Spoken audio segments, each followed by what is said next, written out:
10 वर्षात का सुचलं नाही की या शहराचे खड्डे बुजवावेत, या शहराचा विकास काय करावं, मोठे प्रोजेक्ट आणं, फार MIDC बकास करून टाकली त्या ठिकाणी यांच्या कार्यकर्त्यांची आणि यांची दहशत, गुंडागर्दी आज कारखानदार अतिशय भीतीच्या वातावरणामध्ये आहे असं मी प्रत्यक्ष त्यांना भेटल्यानंतर सांगितलेले आहे। या शहराची गुंडगिरी खऱ्या अर्थाने मला थांबवायची, त्याला वाटेल ती किंमत मला मोजावं लागली तर मला सांगतो माझा बळी जरी गेला कारण यांच्या हातून 3 खून या शहरामध्ये झाले अलीकडच्या 1 वर्षामध्ये। आज या शहरामध्ये जमिनी खरेदी विक्रीचे व्यवहार थांबलेले, या ठिकाणचा जो विकास आहे, या ठिकाणची जी डेव्हलपमेंट आहे ही थांबलेली।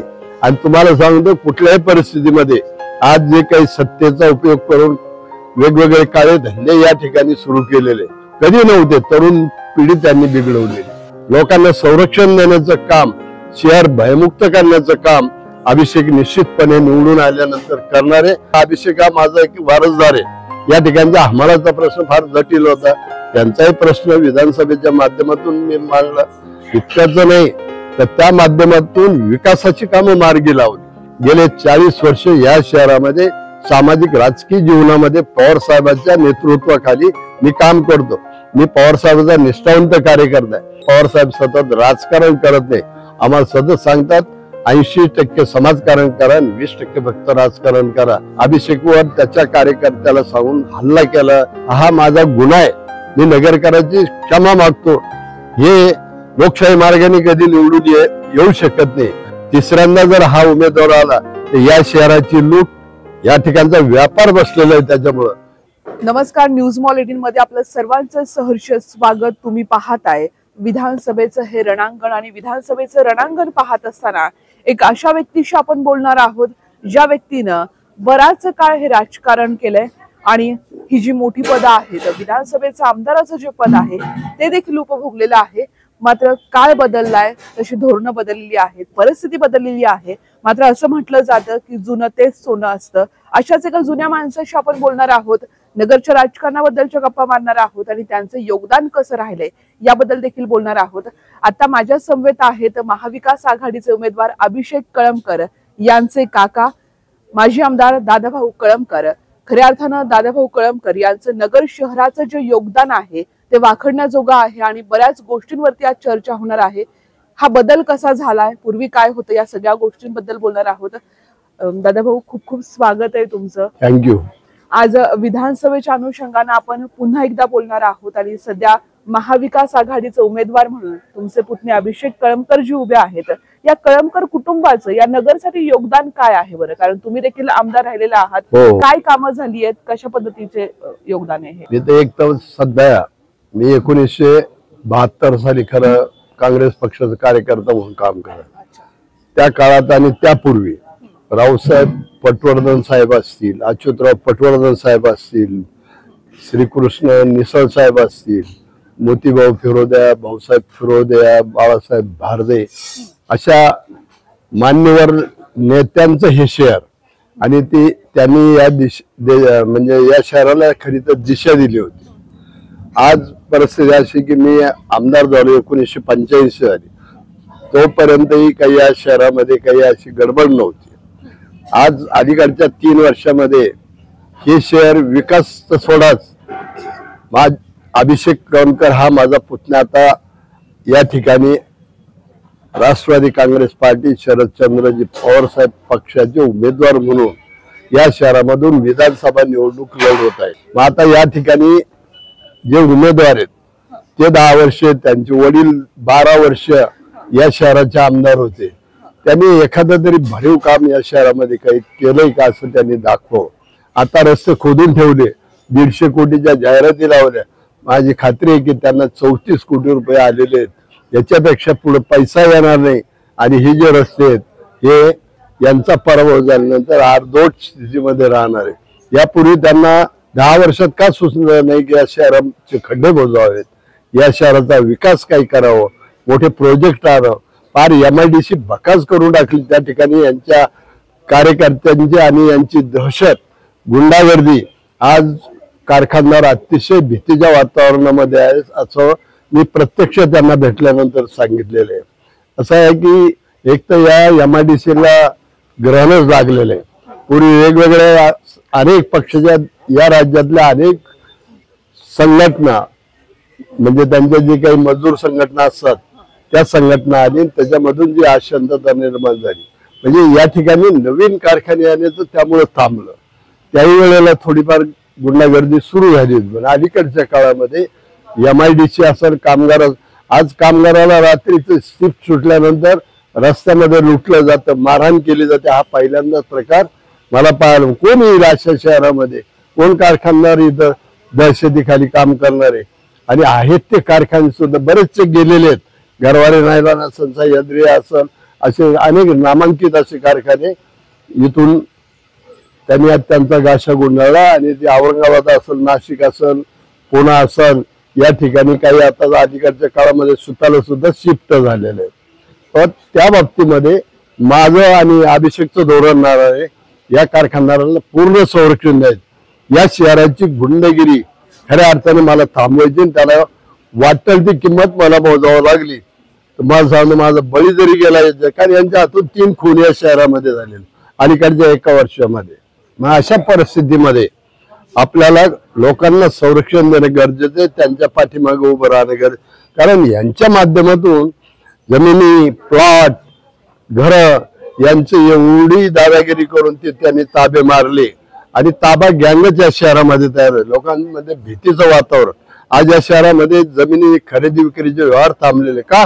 घेतलं तर यांचं रात्रीतून त्या ठिकाणी टपरे पडतात आणि टपरे यांच्याच कार्यकर्त्याच्या असतात. उमेदवाराच्या कार्यकर्त्याचे विरोधी जे अभिषेकच्या विरोधी जे निवडणूक लढवतात त्यांच्याच कार्यकर्त्या त्या टपऱ्या असतात. आणि मग त्या टपऱ्या काढायला एक तर जमीन कमी भावामध्ये द्यावा लागते त्या मालकाला, नाही तर त्यांना मग पैसे रोख द्यावा लागतात. अशा प्रकारचा अनुभव या शहराला आल्यामुळं आज प्लॉट आणि जमिनी याचे व्यवहार या ठिकाणी पर्यायाने या ठिकाणचा जो विकास आहे, या ठिकाणची जी डेव्हलपमेंट आहे ही थांबलेली. आणि तुम्हाला सांगतो कुठल्याही परिस्थितीमध्ये आज जे काही सत्तेचा उपयोग करून वेगवेगळे काळे धंदे या ठिकाणी सुरू केलेले कधी नव्हते. तरुण पिढी त्यांनी बिघडवलेली. सगळे प्रकारचे मग हुक्का असेल, बिंगो असेल, मटके असतील, गुटखा असेल यांचं सगळ्यांचं नियंत्रण हे आमदार करतात. आणि त्याच्यामुळं तरुण पिढी अगदी वायाला चाललेली आहे.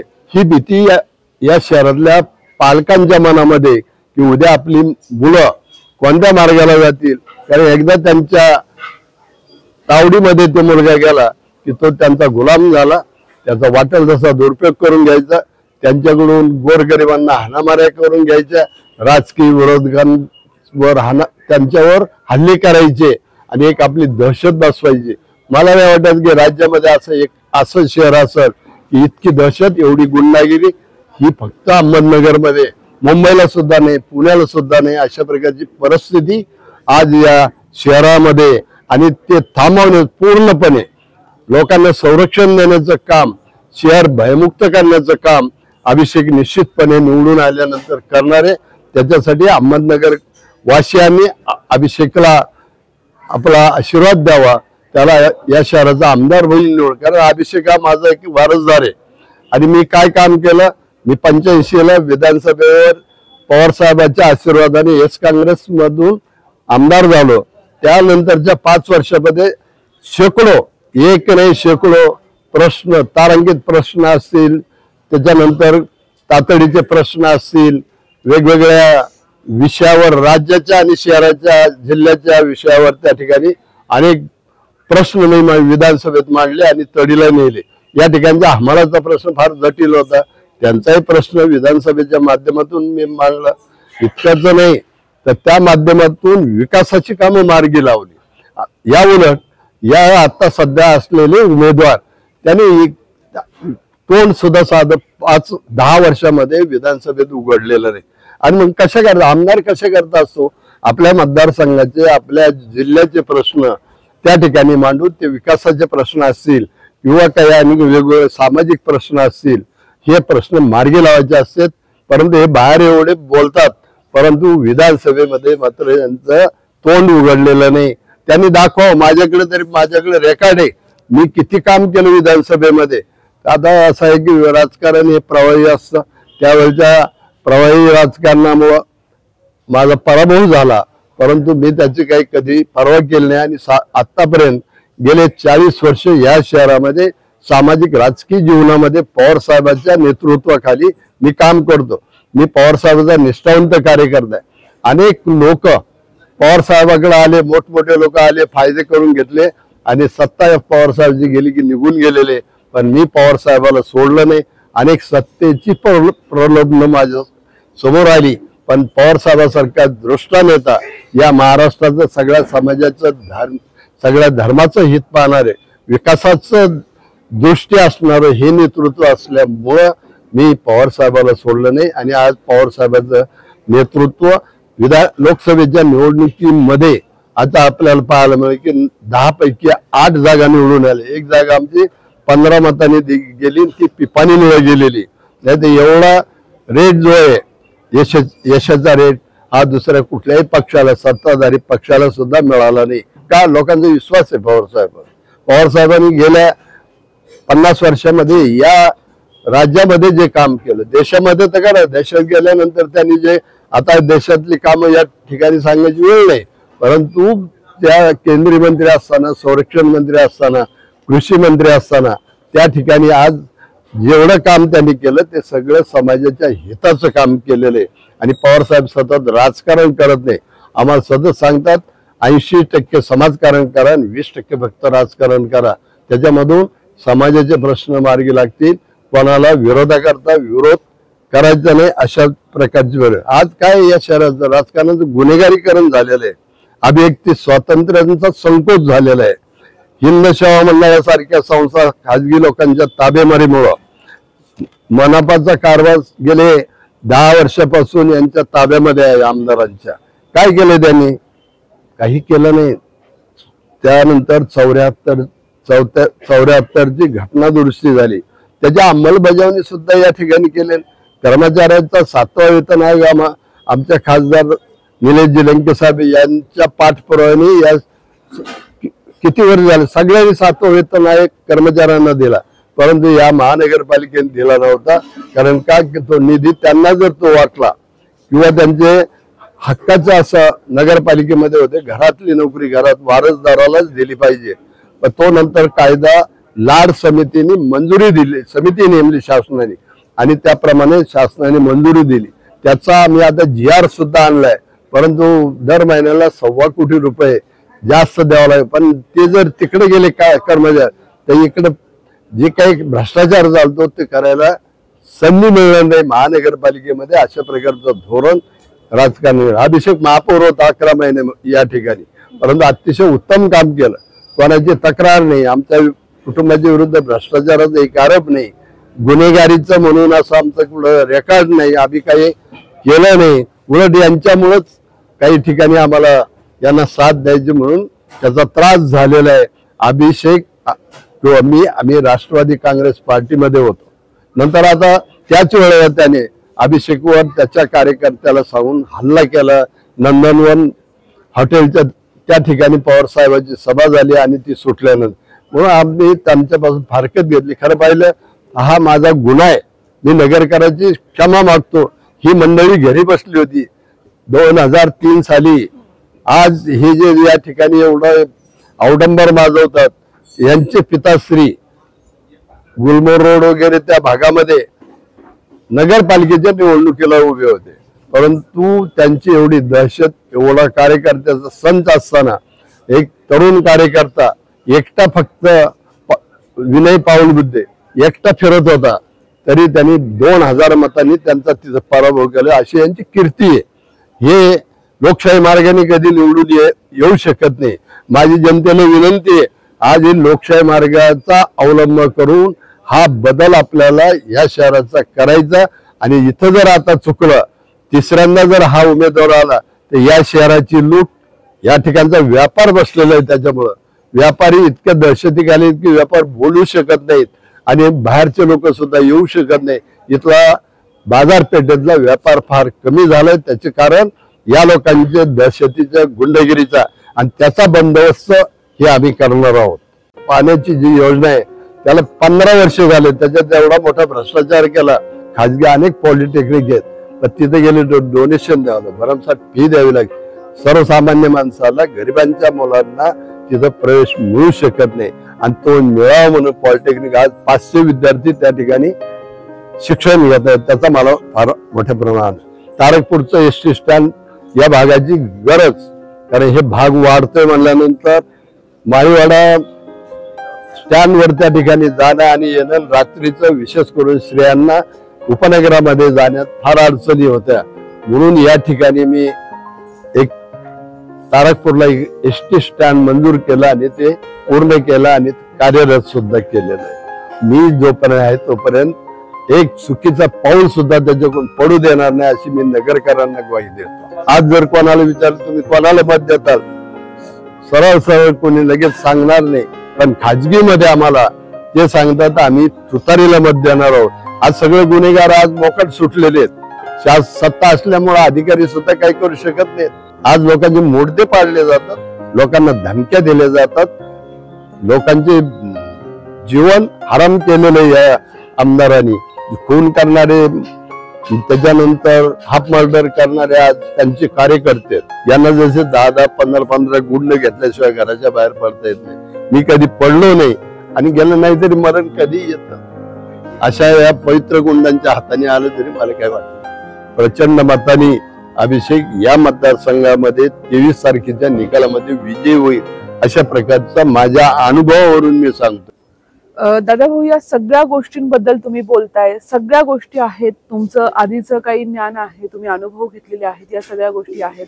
मात्र कुठल्याही निवडणुका येऊ द्या, लोकसभा असू द्या किंवा विधानसभा असू द्या, जातीचा आरक्षणाचा हे वाद लावण्याची कारण असेल किंवा हे फॅक्टर म्हणून अवलंबले जात आहेत. पूर्वी होतं का हो असं? अहो, हे पूर्वीचं राजकारण फार सरळ होतं, जातीवाद नव्हता, दंगे होत नव्हते, सगळा समाज या शहरातला गुन्हे गोविंदाने नांदत होता. त्यामुळं या ठिकाणचा व्यापार वाढत होता. आज एक प्रमुख बाजारपेठ, कपड्याची बाजारपेठ हे तर अहमदनगर शहर होतं. सारडा सारखे, कोहिनूर सारखे मोठमोठे मॉल कपड्याचे इथं होते. आज ते सगळे अडचणीत आलेले आहेत आणि म्हणून या परिस्थितीला आता आपल्याला बदल करणं हे अतिशय गरजेचं आहे. या ठिकाणचं आता पर्यावरण पाहतो, कोणी कुठं साऱ्या रस्त्याने होल्डिंग लावतात, म्हणजे पर्यावरणावर त्याचा आघात होतोय.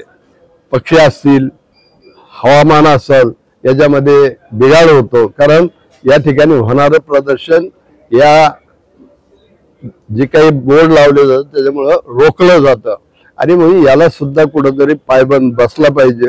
आता या ठिकाणी जाती तेढता अजिबात झाली नाही पाहिजे. जाती तेढीन काय होत नाही.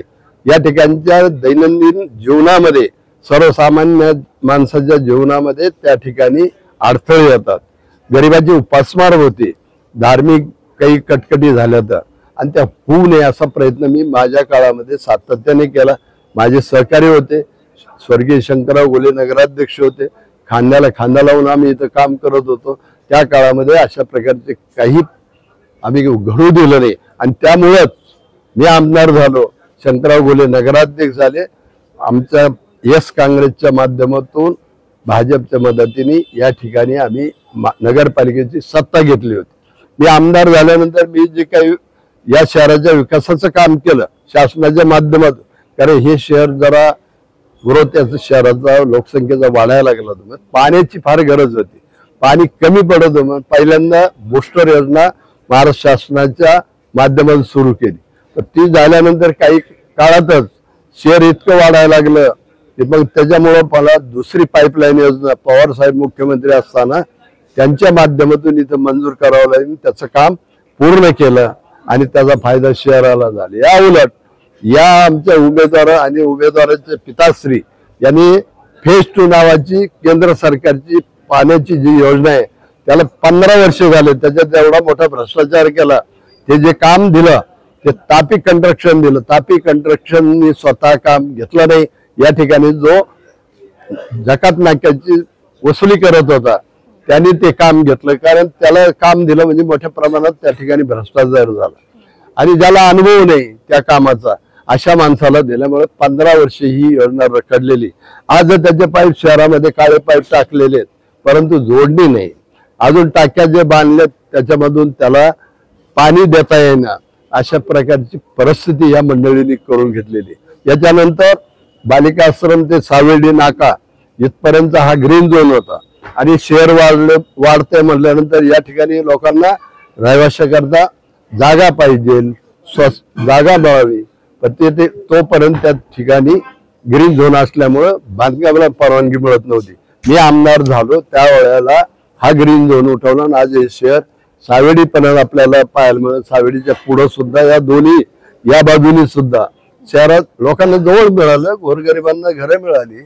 अशा प्रकारचं ते काम केलं.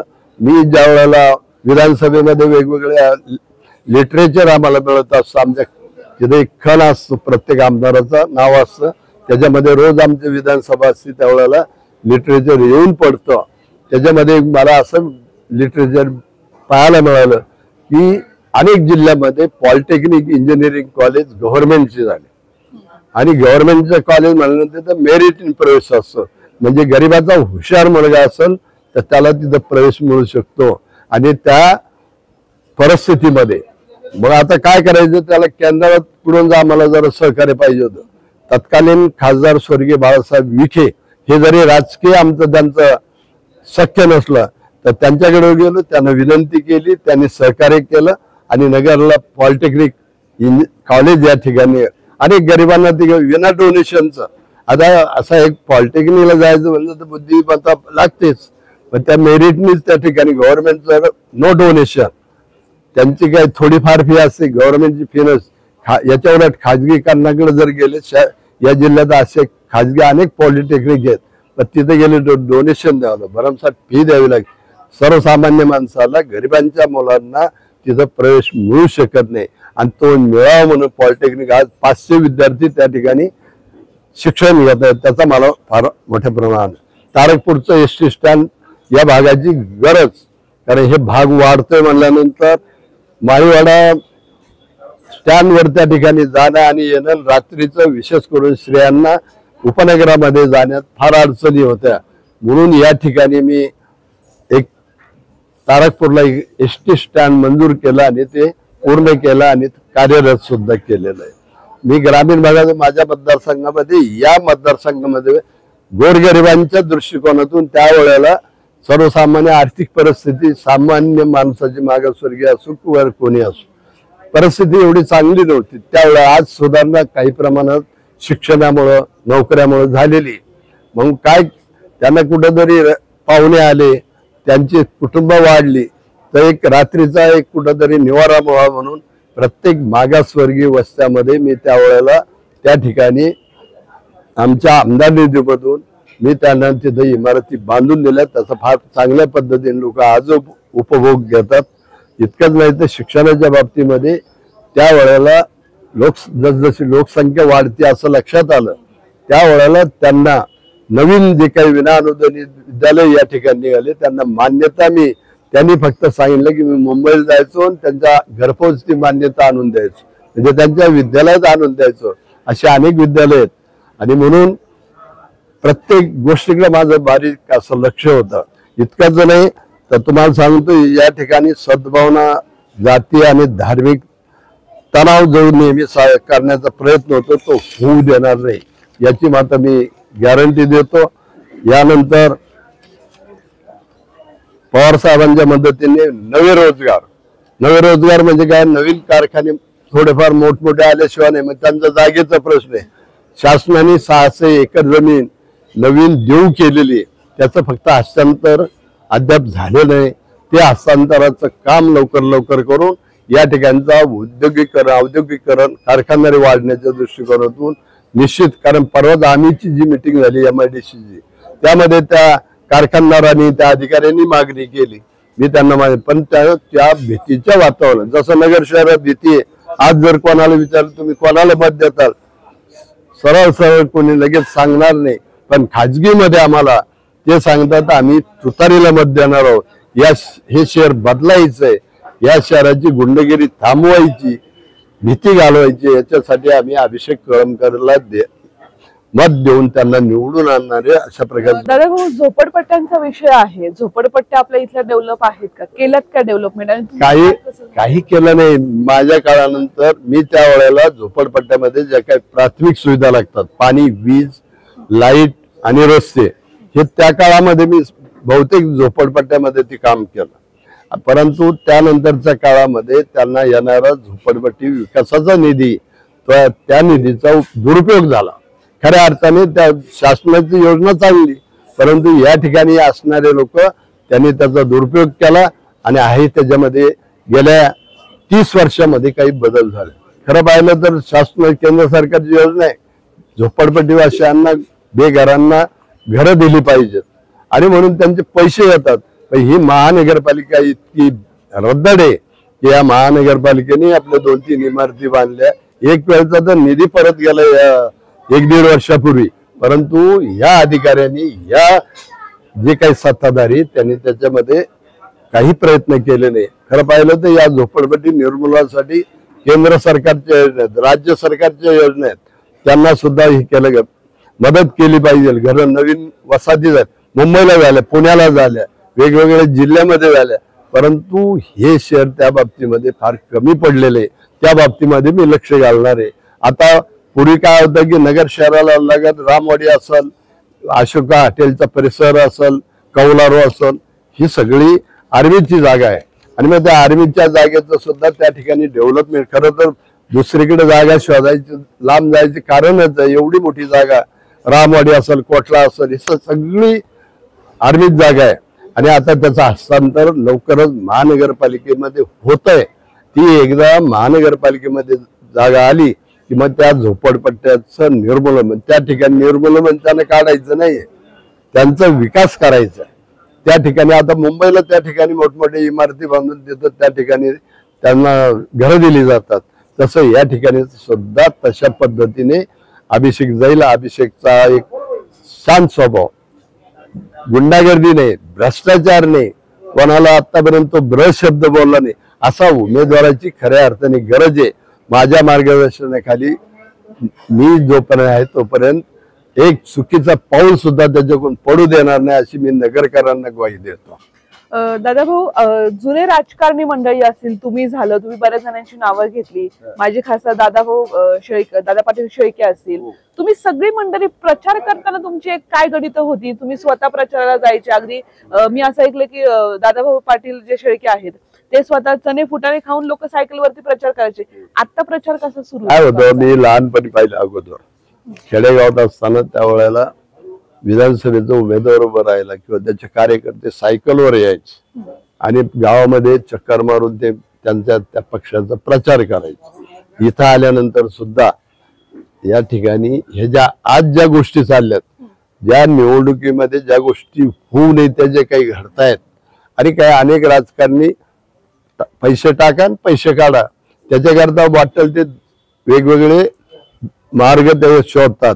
हे होऊ नये म्हणून जनतेने खऱ्या अर्थाने ती निवडणूक ताब्यात घेतली पाहिजे, जनतेने ठरवलं पाहिजे. आज मी या ठिकाणी 2-3 वेळा नगरपालिकेला निवडून गेलो, फक्त 150 रुपये माझं नगरपालिकेमध्ये खर्च, त्यामुळे मला कुठे 5 पैसे मिळवावं असं कधी वाटलं नाही. मी बार्शीकर साहेब नगराध्यक्ष असताना आम्ही आमचा पक्ष म्हणून विरोध करायचो, पण विकास कामाला कधी विरोध केला नाही आणि म्हणून त्यावेळेला आम्ही अनेक रस्ते, आजची काय रस्त्याची अवस्था आहे, अनेक लोकांचे कमरेचे ऑपरेशन करावं लागले, अनेकांच्या कमरा गेल्यात का खड्डे फक्त बुजवता आले नाही. या नगरपालिका करताच काय, 400 कोटी 500 कोटीचं बजेट सांगताय, हे बजेटची सगळी लूट होती. हे मला अभिषेकच्या माध्यमातून ती थांबवायची आणि परत एकदा हे शहर विकासाच्या मार्गावर न्यायचंय. त्यासाठी खऱ्या अर्थाने ही अभिषेकची उमेदवारी. मी काही धन्यवाद राजकारणी नाही, या शहरातल्या जनतेला माहिती आहे की मी तसल्या प्रकारचं राजकारण कधी केलं नाही, यापुढे सुद्धा अभिषेकच्या माध्यमातून होऊ देणार नाही. पत्रकार डोळस असतात, पत्रकार आमच्यासारख्या नेत्यांचे कार्यकर्त्याच्या झालेल्या चुका, आमच्याकडून झालेला अन्याय हे सातत्याने लोकांच्या समोर मांडत असतात. पोलीस डिपार्टमेंटला त्याच्यामुळे त्याची दखल घ्यावी लागते. अशा पत्रकाला एक तर ह्या पत्रकार चौकामध्ये मनमाड रोडला त्यांना पूर्वी जागा महानगरपालिकेची दिली, त्यांना शासनाने मदतही दिली घर बांधण्यासाठी, परंतु नवीन पत्रकार जसजसे लोकसंख्या वाढली तशी पत्रकारांची संख्या वाढली आणि मग माणिक नगरला त्या ठिकाणी नगरपालिकेचं एक रिझर्वेशनची जागा होती, ती का हाऊसिंग करता नव्हती. परंतु योगायोगाने मी आमदार असताना पवार साहेब हे मुख्यमंत्री झाले आणि तो प्रश्न मी त्यांच्या माध्यमातून सोडवला. ती जागा पत्रकार संघटनेला मी मिळवून दिली. आज त्या ठिकाणी तुम्हाला सांगतो इतके स्वस्तामध्ये ती जागा त्यांना मिळाली की ते फार समाधानाने पत्रकार माणिक नगरमध्ये राहतात. त्यांची वेगळी पत्रकाराची कॉलनी आहे. इतकंच नाही तर कामगारांच्या दृष्टिकोनातून मी नगरसेवक असताना त्या ठिकाणी सिद्धार्थनगरमध्ये गणपतराव शेकटकर तेही माझे मित्र नगरसेवक होते. बार्शीकर साहेबांना तिथं बोलवलं. त्या ठिकाणी सगळे सफाई कामगार राहत होते, काही अधिकारी राहत होते, परंतु सफाई कामगारांना स्वतःचा हक्काचा असं काही निवारा नव्हता, त्यांना भाडं द्यावं लागायचं. परंतु त्या ठिकाणी एक आम्ही कार्यक्रम घेतला. बार्शीकर साहेबाला विनंती करते 6,000ला जागेस आहे त्या परिस्थितीमध्ये तिथं जे ज्या ठिकाणी राहतात ती 6,000 रुपयाला जागा दिली. आज त्या जागेची किंमत काही लाख रुपये झालेली आणि तिथं गुन्हेगोविंदांनी ती मंडळी सगळे राहत आहेत. शहराची सफाई करतात पण आपल्या वसाहतीची बी चांगली देखभाल ते लोक करतात. ते अशा प्रकारची विकास कामात त्यावेळेला मी केलेली आणि अनेक वेगवेगळे प्रश्न मी या जिल्ह्यातले मांडले, शहराचे मांडले आमदार असतात. मला त्यानंतरच्या काळामध्ये कुठं विधानसभेमध्ये नगरचा आवाज आतापर्यंत दिसलं. 10 वर्ष अनेक वर्ष लोक आमदार म्हणून काम केलं या शहरामध्ये. अनिल भैया राठोड, स्वर्गीय अनिल भैया राठोड त्यांनी काम केलं, पण त्यांनी त्रास नाही दिला, लोकांना मदत केली. लोकांना दहशत असेल त्या ठिकाणी पाठीमागे ते उभे राहिले. हा फार महत्वाचा मुद्दा आहे आणि म्हणून लोक मी आणि ते आमच्या समोर 4 निवडणुका झाल्या. आम्ही निवडणुकीनंतर एकमेकाचा द्वेष केला नाही, आम्ही कधी एकमेकाला ब्रश शब्द सुद्धा बोललो नाही. सुखादुःखामध्ये एकमेकाच्या सामील. आजची काय परिस्थिती आहे, आज लोकांचे मोडदे पाडले जातात, लोकांना धमक्या दिल्या जातात, लोकांचे जीवन हराम केलेले या आमदारांनी. आणि जे थांबायचं असेल तर त्याला एकमेव मार्ग पवार साहेबांच्या नेतृत्वाखाली, कारण पवार साहेब सुद्धा दखल घेतलेली आहे. पवार साहेब मला ज्या वेळेला मी भेटलो या निवडणूक सुरू होण्याच्या आधी त्यांनी सांगितलं या शहरातल्या नागरिकांच्या अनेक तक्रारी ह्या गुंडागर्दीच्या दहशतीच्या माझ्याकडे आलेल्या आहेत. या शहराची गुंडागिरी दहशतवाद मला थांबवायचं आहे. या ठिकाणी असणारे ताबे गँग किंवा जे गुन्हेगार आहेत, आज सगळे गुन्हेगार आज मोकाट सुटलेले आहेत. सत्ता असल्यामुळे अधिकारी सुद्धा काही करू शकत नाहीत. खून करणारे, त्याच्यानंतर हाफ मर्डर करणारे आज त्यांचे कार्यकर्ते. तुम्ही पहा, त्याचं जर निरीक्षण केलं तर टळक्यामध्ये सज्जन माणूस तुम्हाला फार एखाद दुसराच पाहायला मिळत, नाहीतर सगळे गुंडांची टोळी आज या ठिकाणी आणि त्या टोळीची दहशत फार आहे. आपण जर पाहिलं तर एका माजी नगरसेवकांना एका तिथल्या या मंगळगेटच्याच कार्यकर्त्यांनी मारहाण केली. याच्या कार्यकर्त्यांनी मारहाण केली का, तर यांचा काहीतरी व्यवहाराचा काही भाग होता, जमिनीच्या व्यवहाराचा.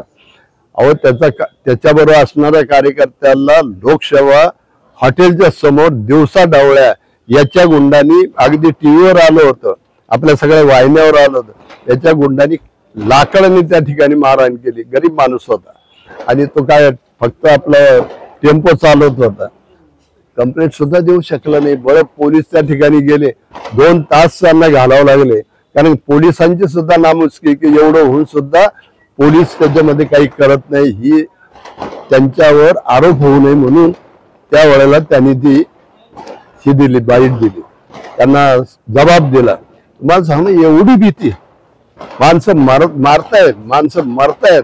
इथं घुटक्यामुळे तरुण फार देशोधडीला लागलाय. कॅन्सरचे आजार अनेक तरुणांना झालेले आहेत. अनेकांचे जे काही वेगवेगळे व्यवसाय आहेत, अनेक चांगल्या मार्गाने काम करणारे ते बंद पडलेत आणि नंबर 2चे धंदे मात्र या शहरामध्ये जोमामध्ये. त्याच्यामुळे तरुण पिढी ही फार वायाला गेलेली, बिघडलेली.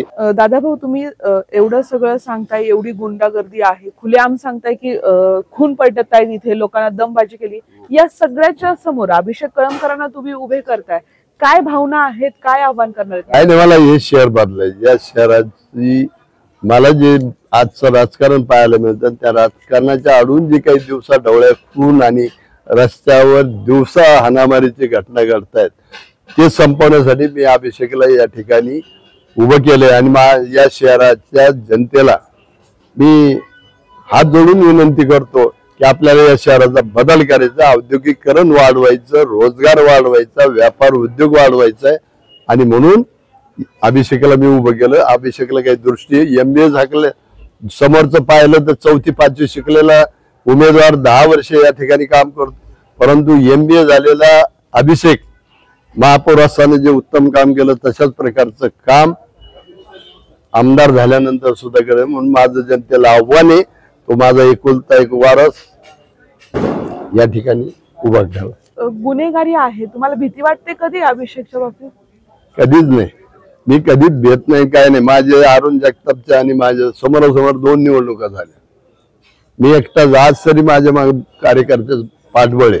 मी एकटा फिरायचं राहत, मला काही कधी कार्यकर्त्याचं असं पाठबळ घेऊन यांना जसे 10-10, 15-15 गुंड घेतल्याशिवाय घराच्या बाहेर पडता येत नाही. मी कधी पडलो नाही आणि गेलं नाही तरी मरण कधी येतं. अशा या पवित्र गुंडांच्या हाताने आलं तरी मला काय वाटत नाही. आज एवढं वय झालंय या निवडणुकीमध्ये, म्हणजे पुतण्याला आधार देण्यासाठी तुम्ही आजही फिरतायत, रस्त्यावरती आहात, काय लोकांच्या तुम्हाला प्रतिक्रिया मिळतात? लोक प्रतिक्रिया एवढी चांगल्या आहेत, ते म्हणतात दहशत आहे, आम्ही काय फार फिरणार नाही, बोलणारही नाही, परंतु आम्ही तुतारीला मत देणार आहे, अभिषेकला मत देणार आहे, निवडून आणणार आहे प्रचंड मतांनी. अभिषेक या मतदारसंघामध्ये 23 तारखेच्या निकालामध्ये विजयी होईल अशा प्रकारचा माझ्या अनुभवावरून मी सांगतोय. मी 5 विधानसभा लढलेला माणूस आहे, अनेकांच्या लोकसभेच्या निवडणुकीत काम केलेले, नगरपालिकेच्या अनेक निवडणुकांमध्ये मी लढलो, लोकांनाही मदत केली. त्यामुळे काय मला काय त्याच्यामध्ये शंका होता. आपल्यासोबत दादाभाऊ कळमकर होते आणि कुठेतरी गुन्हेगारीच्या समोर आपण अभिषेकला उभं केलेलं आहे, त्यांचा कंठ दाटून आलेला होता, कारण की अनेक घटना घडलेल्या आहेत, अनेक गोष्टी घडतायत. मात्र या सगळ्या गोष्टीचा आता कुठेतरी असं म्हणतात की थांबवण्यासाठीच हे मोठं एक विधानसभेचं रिणांगण आहे. दोन्हीही उमेदवार आहेत, दोन्हीही उमेदवार आपल्या आपल्या परीने प्रचार करतायत. मात्र आपण एक प्रकाश झोत टाकला, जो दादाभाऊ कळमकर आमदार असताना झालेली कामं असतील, बदलते शहर, बदलते जी परिस्थिती आहे, त्या सगळ्या गोष्टी बातचीत केली आहे. तुर्तास मी इथेच थांबतीये. धन्यवाद.